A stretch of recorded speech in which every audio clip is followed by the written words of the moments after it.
Have y'all ever, podcasters, radio show people, have you ever watched other people do podcasts, do radio shows, and you see a series of questions get asked, and it's like, the questions are cool, but they might be kind of softball questions. It's like, okay, that's cool, but if I were doing an interview, I would ask this question, especially knowing my community and what they would want to know and what they would need in order to feel like they walked away with something like of serious value, like a tangible. If you've asked yourself that question, but you might struggle a little bit in terms of framing those questions, that's exactly why we're here tonight. We're here to provide you with some clarity on how to really ask not even necessarily the right questions, but the most purposeful and valuable questions that are really going to make your podcast shine and rise above the fray. And here to do that, that's Marion. And that's Joe. And I am a podcast pro. Pro, you say? Did you say pro? I did say pro. Say PRO? Purposeful, resilient, and outstanding is what you need to be as a podcast pro. Have purpose with that thing that you do. And listen, don't let anything stop you. Resilient. Get around that thing. Get over it. Get through it. You got it. You know why? Because you're outstanding. Stand out as your outstanding self and do the thing that you do so well. Absolutely. Absolutely. So, what we finna talk about tonight, Marion? What's the gems we about to drop on them? Listen. 21 questions is the title.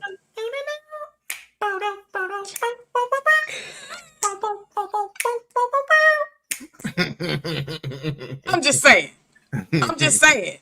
You know why? Because you have question after question after question, but sometimes those questions are quite basic, as you were just speaking of. So we're here to tell people, how to have a purposeful and valuable podcast. You know how you do that? Because you need to be an answer. And to be an answer, you got to ask great questions. Just saying. That it makes sense to me. You starting off the joint setting bars. Starting off with the bars. You gotta let them know. I might need you to say that again for the people one more time. Listen, one more time. You want to make sure that your podcast has purpose and is valuable. That's what you want your podcast to be. You want to be the answer to other people's questions. And to be that answer, you got to ask amazing questions. Sometimes, if you're the only one speaking, you got to ask those amazing questions of you. That's right. So pay attention. This can apply to if you're instructing your audience, if you're sharing and it's just you, a solo episode. If you're the guest, this applies. If you're the host, this definitely applies. Absolutely. Go ahead, Joe. Tell the people what they need to know. So the first thing you need to know, and we've broken this down pretty simple for y'all. Everything is in a matter of being. So the first thing that you have to be curious. I have seen way too often in podcasts where you can tell that the host, they weren't curious enough. Somebody might have emailed them like, hey, can I be on your show? They'd be like, sure. But it's a step that you have to take in order to really make that episode worth not only your while as the host, but their while as the guest, and perhaps most importantly, worth the while of the audience that's going to be watching, your community that's going to be watching. Because there's nothing worse than if somebody is watching what you are presenting and they can tell you are mailing it in with the questions. So you have to be curious. Part of being curious is the pregame. You have to make sure that you do your part. Do your research. Research that person. You know what I'm saying? Look up, or not necessarily even just the person, but whatever it is that they might be talking about. So if you have a set subject that you plan on talking about on the show, or if they have a particular specialty that they have, you want to make sure that you do as much of your research on your own that helps you to have a general understanding, and let their expertise take the rest of the way there. You know what I'm saying? So, for example, if I bring somebody, and I probably have mentioned something along these lines before, but I've had multiple people on my show, the Balance and Act radio show, on the flagship show, which is on Win DC Radio, and when we had the Bars on the Road series. So I had somebody come on to talk about cryptocurrency and blockchain, and they're two totally different things. And so I had to do a little bit of surface research on cryptocurrency and blockchain so that I wasn't completely and totally ignorant about the subject. But at the same time, I didn't want to come into it knowing more than the expert on cryptocurrency, because at the end of the day, you have to make sure that they are the star of the show. They are the ones that are providing more of the information.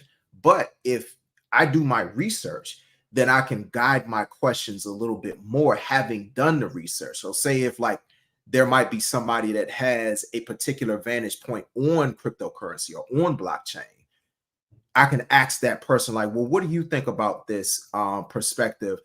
Is this true? You know, how much validity is there to it? Is it false information? You know, whatever it might be, they might validate it. They might debunk it. They might say it's partially true, but you have to go a step further. Doing that research in advance allows you to ask better questions, because you're not just bringing somebody on and you have no idea what they're talking about. That's the key. You want to make sure that even if it's not a subject that's in your wheelhouse, you at least take an interest. That's the key thing. Being curious is about taking an interest in the subject that person is bringing, or that expertise that person is bringing on your show to your community. And also, it speaks a large volume to the community, because if they see you as the host taking a certain interest in it that is somewhat value and importance to you, then they're going to take a little bit more value and importance in it, because you are able to present it in a way, or help to present it in a way along with your guests. Or if you're not with a guest and it's just you, you are able to present it in a way that makes it interesting, that makes it appealing, that makes people want to know more. And in turn, that sparks their curiosity to do their own research and to look a lot of things up on their own, or consult people that they might know in those particular fields. Like, hey, I was watching this podcast and they were talking about A, B, C, and D. And then they can say, well, yeah, I agree with it. Or, yeah, that's true, but here's a little bit more information about. Because when it comes down to it, you are a part of an ecosystem. You're fostering an ecosystem. And you have to be able to do the research, but also when you are in the midst of the conversation, you have to be curious in the conversation too, because you could do your research in advance, but then somebody could present some information that you didn't even find in your research. And then in that moment, that's when you kind of sort of hammer down on that one point and say, oh, I didn't even know that, or I wouldn't have thought that. Let's expand on that a little bit more. When people see that you are curious about whatever it is that they're talking about, they're going to want to give you more.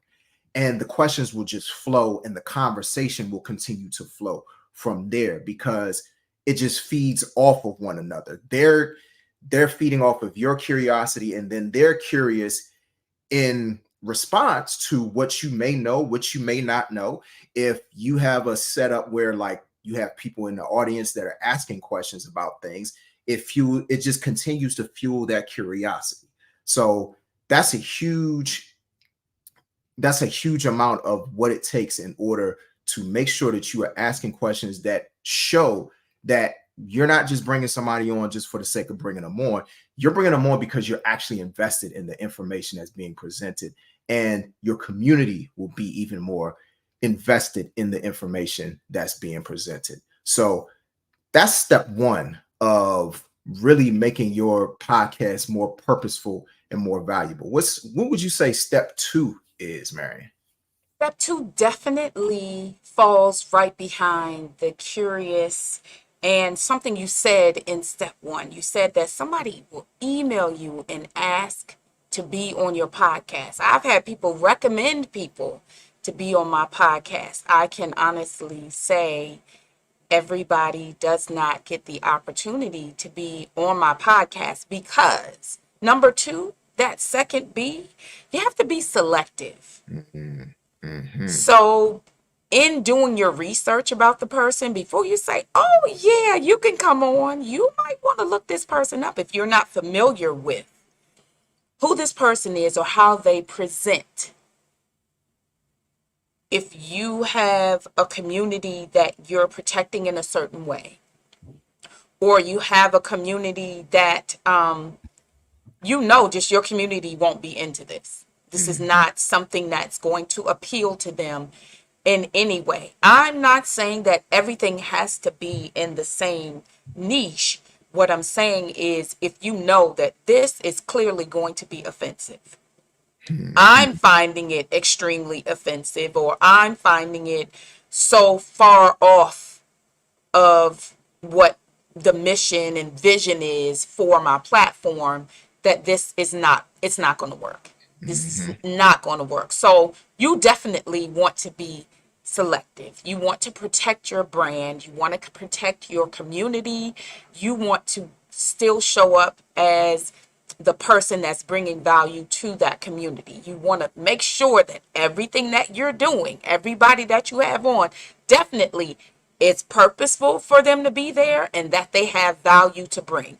And to understand what to ask them when they're bringing that value, to make sure that you're not being repetitive with their interview, in terms of somebody can watch the interview they did with you, they can watch the interview, now they go over to Joe's platform, same person, same information, go to the next person, same person, same information. For guests, I know it becomes mundane, it becomes very boring, it becomes very repetitive, it's not inspiring.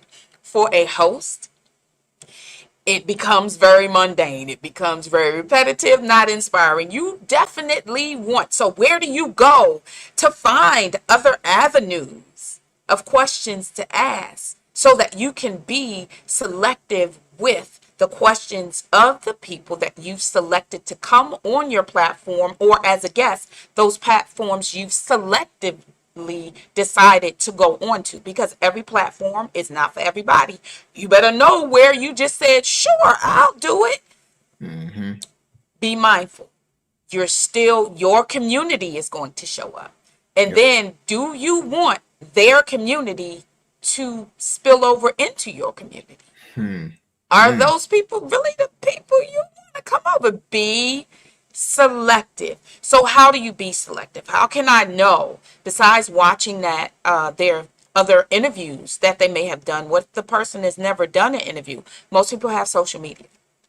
Most people, if they're doing something, they may have a website. There are so many social media platforms, so you have to check Facebook, LinkedIn, Instagram, TikTok. You have to go through all of them and see if you can find this person.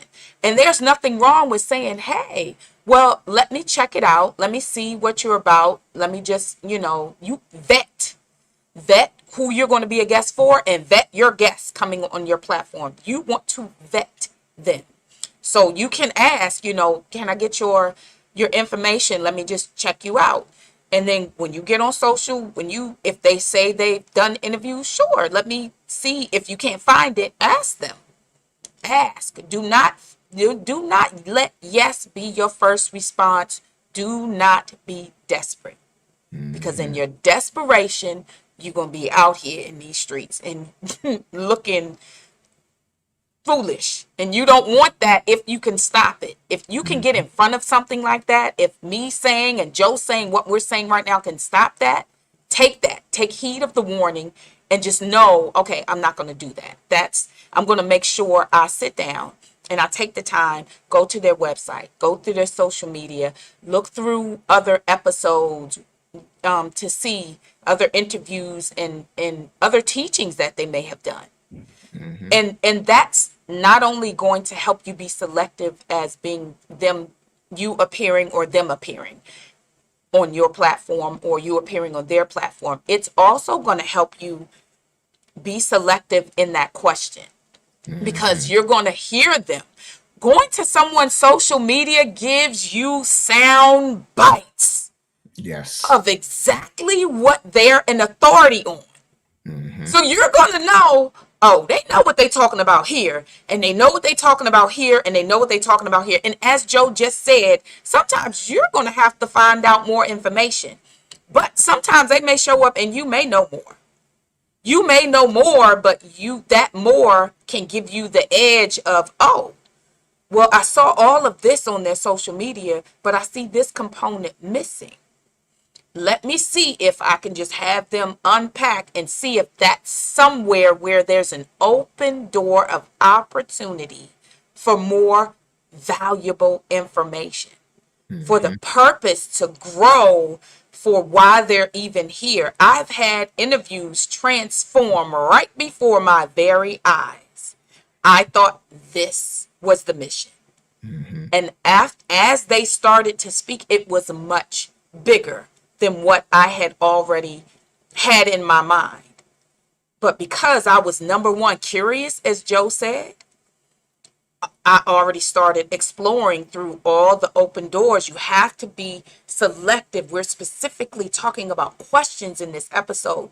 You have to be selective with the people that you bring on and the questions that you ask, how you make those even better, take your question to the next level. Watch a whole episode, hear the different stories that they tell. And when they come on, say, I heard you speak about this. And you said you did this, this, and this. And then explore the gaps where the story is like, wait, so what about this? And what about that? And what about this and that? And where your stories match up, then you be the example that they can feed from and expound on. You say, well, I think I've heard you talk about this, but I share this same experience.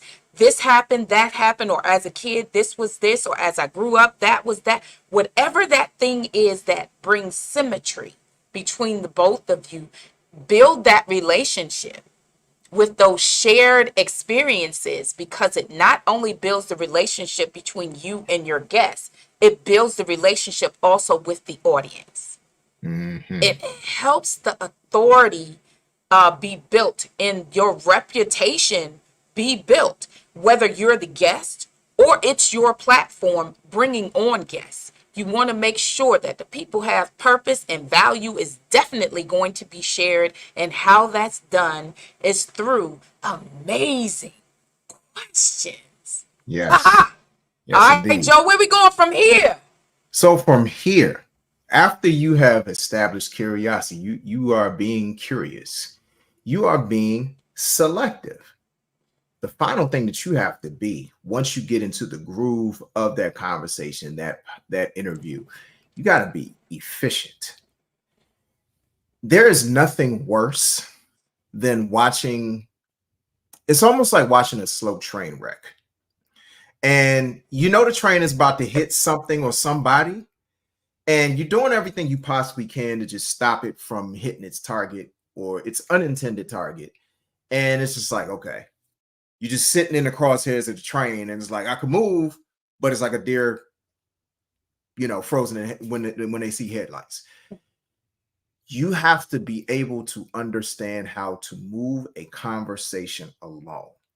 That is one of the most important things, one of the most important responsibilities. I'm not just going to limit it to a thing. It is a responsibility as a podcast radio show host to understand how to move a conversation along. Understanding that there could be certain questions that you could ask, and you might not get that question asked or answered in the way that you intend, or the way that provides the most value for your community. Because let's be clear about something. It's not about getting the answer that you want. It's about getting the answer that's going to give your community the most value, something that they're going to be able to take away. So you can ask a question and it might not get answered in a certain way. So maybe you rephrase the question in a way that makes sense, or maybe you kind of sort of peel back the layers of that particular thing that they're saying. Maybe it doesn't answer that question, but maybe what they're actually saying, you could get some value out of that and maybe somehow rephrase that question. But if you get to a certain point where you recognize it's like, okay, they're not answering this question, maybe that question is not as important as what they're actually saying in the moment. It's all about, I always like to draw things back to sports, play recognition. Anybody who watches football, anybody who plays Madden, anybody who plays college football, one of the things that they will always say about, especially with defensive players, is play recognition. Can you understand what's happening right in front of you and make adjustments based on what you're seeing? So you could be shown one thing, or you might get one look from the offense, or even on the defensive side or the offensive side. The defense might be giving you one look, but then they might fall out of that look and show you something different. It's all about adjusting to what you're being shown or what's being given to you in that moment. That's how you manage the flow of your podcast, of your radio show at that moment. You might have to ask a different question based on how that conversation is flowing. You have to often unlock yourself from a certain set of questions. It's funny that we title it 21 questions, but sometimes you don't ask 21. Sometimes you might ask 5. Sometimes you might ask more than 21. Sometimes you might ask 30, depending on the flow of the conversation. Now, you don't necessarily want to get to 30 questions, but if that's the design of what you're doing, fine. But it's all about recognizing what is the moment giving you? What is this person giving you? What is the value being given to your audience? If you ask certain questions, if you're asking questions and you're not getting enough from that person, move on. And it's okay to move on. That's a key thing right there. It's okay to move on from that point and move the conversation along. You are a conversation facilitator at the end of the day. And part of understanding what that responsibility is knowing when to just let it flow. And sometimes that means discarding a question. Sometimes it means asking a different question. But it's all about knowing when to hammer down on a question, if it's an important question for your community, and when to just allow that particular moment to do what it's doing in that particular moment. And sometimes it's just really as simple as that, you know. But I wanted to kind of sort of allow you to take over this part as well, Marion, because in our conversations offline, you said something about looking for the curveball. Yeah, you And gotta look. I love that phrase. So give a little bit more when it comes to looking for the curveball. I love that. You definitely have to look for the curveball. You gotta look for that unexpected throw, that unexpected pitch that could literally just take the conversation all the way out into the field, into the stands where you weren't expecting. But when you're looking for that it's that curiosity that'll allow you to see the curveball because you're not expecting it. That means you have to lay in you, even though you have a plan. We say, yes, have a plan. Don't show up and you're not prepared and ready. That's right. But show up and be prepared and ready, not rigidly. Be prepared and ready to flow. Be prepared and ready to be open. Be prepared and ready for the unexpected open doors of opportunity. These doors of opportunity can show up in a number of ways. Listen, they can show up in what someone's saying. It can show up in what someone is not saying. Just like I said, those gaps that somebody might be like, wait, you went from you was broke to a millionaire, you didn't give me. What happened? Was it a smooth transition? What was the hardest thing that ever happened to you? What did your family say when you decided, I'm not doing this anymore, even though it's paying the bills, it's getting you by? what happened in those big transition and swings of life. You want to help people unpack their experience so that they're able to share their experience with someone else to bring them along. Maybe that's now an experience they don't have to go through because that person shared and really hit a nerve. So you have to see what people are saying. You have to pay attention to what people are saying. You also have to see what people are not saying. Another tip on questions, how to raise your level of questions is body language. You say something and push a pause in somebody, it's time to literally let the conversation breathe. Yeah. Give them a moment to say and formulate what that is they're thinking, feeling, remembering, whatever that is. You do not have to fill every moment with chatter. That's right. That's right. Those moments of breathing, they allow you to think. They allow your audience to think and process. They allow the person who you just posed the question to think and process. They're digging. They're now in their treasure chest of experience and challenges. And they're like, no, I'm going to dig deep, deep for this. I can't even believe you asked this. No one's ever asked me anything like this. Yeah. Yeah. You got Yeah. to look I for love the that. open doors. You got to look for the open doors, those deep breaths that come out of nowhere, that laughter. And you're like, wait, I didn't say anything funny. What was that? Yeah. I asked this question and you laughed. Why did you laugh? Now we got to address the laugh. Why did you Yeah. laugh when I asked that question? Yeah.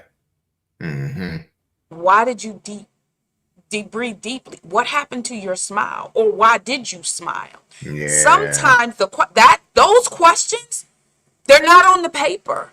You haven't preconceived them. That's why you watch their interviews and you go to their social media, because then let's say you saw something there. Hey, I watched the interview you did and you were speaking on this. But when they ask this question, you like bust out with laughter. I want to know, what was the joke? It never got, you never said, but what was that? Or I noticed that you got teary-eyed. You kind of went by it. Do you mind sharing?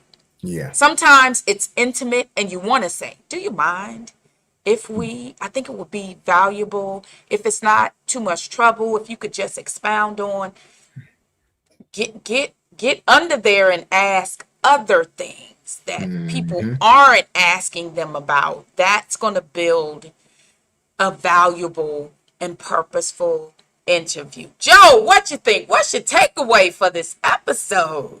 Oh my goodness, we got so many. But like when it comes down to being curious, I mean, the biggest thing is you are fostering additional curiosity, not just of yourself, but also of the guest, because in a lot of ways, you force them to dig a little bit deeper with what they know. And as well as the community, they become more curious because it could be a thing where they might not have had any interest in whatever this thing was, but they watch your podcast and now it's like, okay, I got to know more about this. I got to talk to this person that was on this show. Like I got to, formulate a relationship with this person. So in this area where I'm not as sharp, I can know a little bit more about this and be sharper. That being curious is deeper than just you. You are the beginning of the curiosity. Then when you're thinking about being selective, I love what you said about filling in the gaps in order to form symmetry. I love that, because a lot of times when you are being selective with your questions in particular, that's what you're doing. You are, if there are certain gray areas where it's like there's uncertainty, that is part of your job as the host to provide clarity on certain things that person might not have provided on another platform, or they might have said something on their own social media about, and it's like, okay, I need to know more about this. And so that way, yes, it forms a stronger relationship with you. It forms a stronger relationship between your community and their community. everything, as I always say, everything's like a Venn diagram. Everything overlaps. And that's what it's all about. Overlapping, that's how you fill in those gaps, because then there are no gaps between you. There are no gaps between your guests. There's no gap between you, your guests, and each of your communities. Everybody somehow, some way overlaps. Like that's how I kind of sort of think about filling in the gaps and building that symmetry.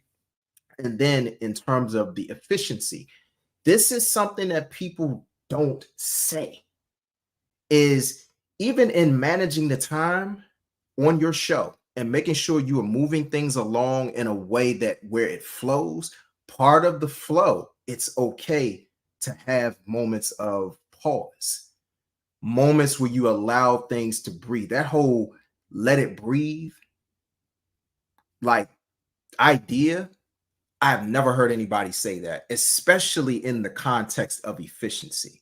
Like that's a gem right there, because it really adds something different to the show.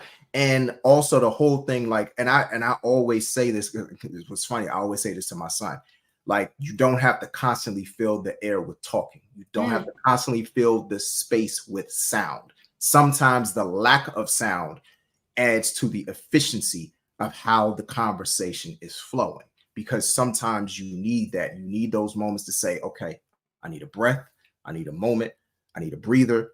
Okay, now I can answer this question, or let me ponder this. And then in that pondering, like you said, it brings about another question, because it's like, okay, what made you pause right there? What made you laugh right there? What made you a little bit emotional right there? What took away your smile? What added a smile? What made you frown? What, like, it's reading the body language. That's key right there. I'm a big body language person, and being able to do that in the midst of a conversation, it also adds to the efficiency of the conversation. So we dropped a lot on y'all tonight. I'm just saying. You know what I'm saying? If you didn't get anything from this episode, you're gonna have to run this back again after this live, and run it back, play it again, play it as many times as you need. 21. 21 questions. You might not even need 21, but it's all about 21 of the most purposeful, valuable questions, or 5 of the most purposeful, valuable questions, or 30 of the most purposeful, valuable questions. But they have to be purposeful for your podcast and valuable for your community at the end of the day. So, very good. Yes. Very good. That recap was amazing. Thank you. Amazing. So I have nothing to say. That recap was amazing. Thank you. Well, thank you. Thank you. And thank everyone out there who is watching tonight.